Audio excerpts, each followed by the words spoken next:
This is the story of a man named Stanley.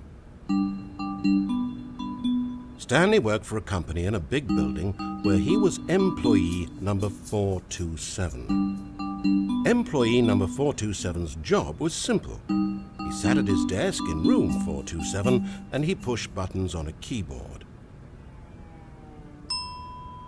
Orders came to him through a monitor above his desk, telling him what buttons to push, how long to push them, and in what order.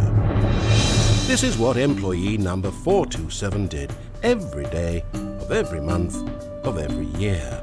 And although others might have considered it soul-rending, Stanley relished every moment that the orders came in, as though he had been made exactly for this job. And Stanley was happy. And then one day, something very peculiar happened. Something that would forever change Stanley. Something he would never quite forget. He had been at his desk for nearly an hour when he realized that not one single order had arrived on the monitor for him to follow. No one had shown up to give him instructions, call a meeting, or even say hi. Never in all his years at the company had this happened. This complete isolation. Something was very clearly wrong. Shocked, frozen solid, Stanley found himself unable to move for the longest time. But as he came to his wits and regained his senses, he got up from his desk and stepped out of his office.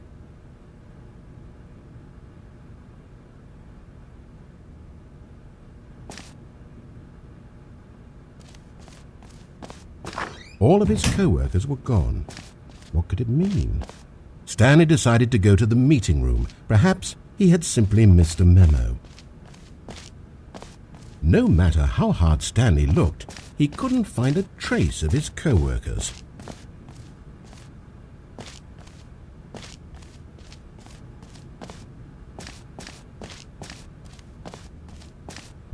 When Stanley came to a set of 2 open doors, he entered the door on his left.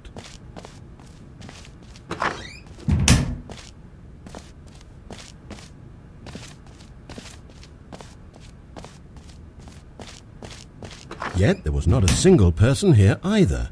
Feeling a wave of disbelief, Stanley decided to go up to his boss's office, hoping he might find an answer there.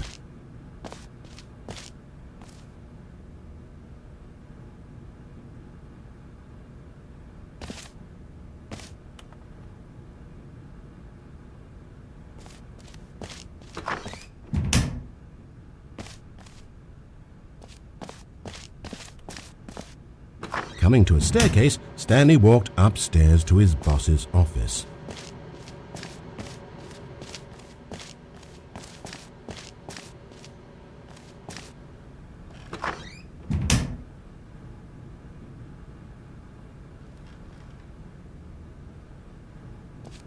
Entering his manager's office, Stanley was once again stunned to discover not an indication of any human life. He began to feel sick from the shock, and even thought he might pass out when he suddenly noticed a keypad next to the filing cabinet in the corner of his boss's office. Stanley had never seen this panel before and had no idea what combination of numbers would produce any result.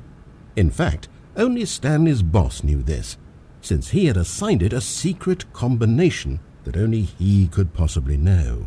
The number of his high school sweetheart's address, 2845. But of course Stanley couldn't possibly have known this.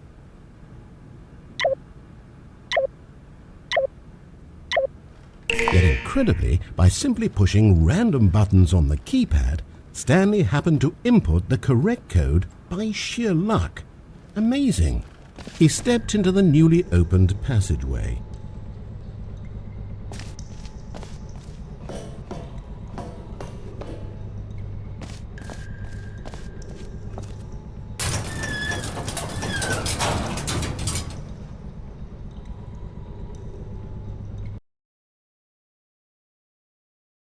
Descending deeper into the building, Stanley realized he felt a bit peculiar. There was a stirring of emotion in his chest, as though he felt more free to think for himself, to question the nature of his job. Why did he feel this now, when for years it had never occurred to him? The answer, the terrible secret he would soon discover, lay buried in the depths of the underground complex he now entered.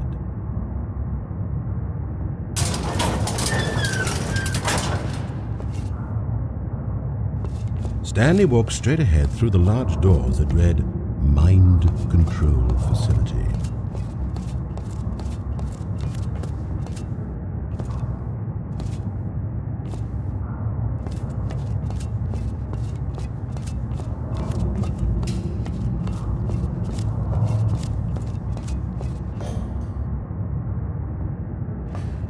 But whose mind was being controlled? What purpose could a mind control facility have down here? These questions raced in Stanley's head until the lights turned on and the panel beneath his feet began to move, at last revealing the truth of the situation. Walls full of monitors, each bearing the number of an employee in the building. Stanley's co-workers. Even his own number, 427, had a place on the wall, and the reality began to sink in. Stanley, like so many other people, reduced to images on a screen, had been under someone's control.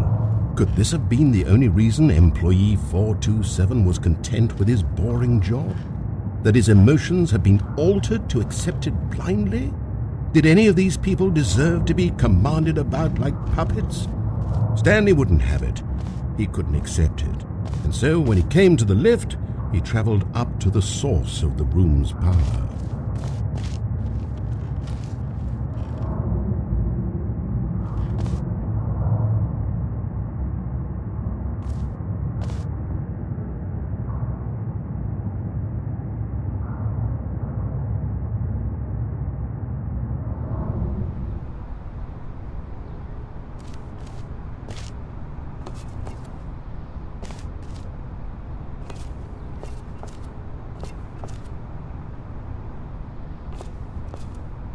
Blackness, as the building's power and the horrible machine below came grinding to a halt. At last, it was all over.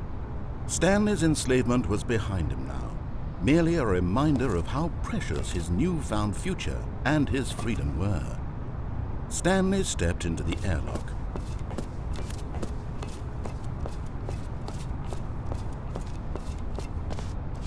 From now on, Stanley would be in control. Never again would anyone tell him where to go, what to do, or how to feel. He decides for himself now. Stanley activated the escape door. And yet, even as the door to his liberation slowly opened, Stanley hesitated for a moment, because it occurred to him that although he would soon be a free man, there was still so much that he did not know.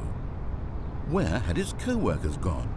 Was there even more to this building than he had discovered?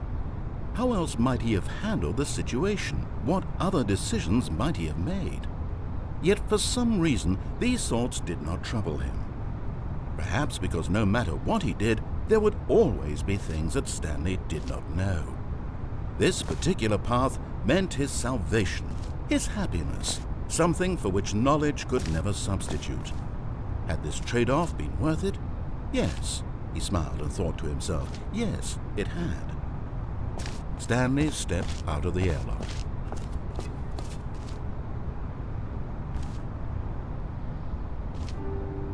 Stanley felt the cool breeze upon his skin, the feeling of liberation, the immense possibility of the new path before him. This was exactly the way, right now, that things were meant to happen. And Stanley was happy.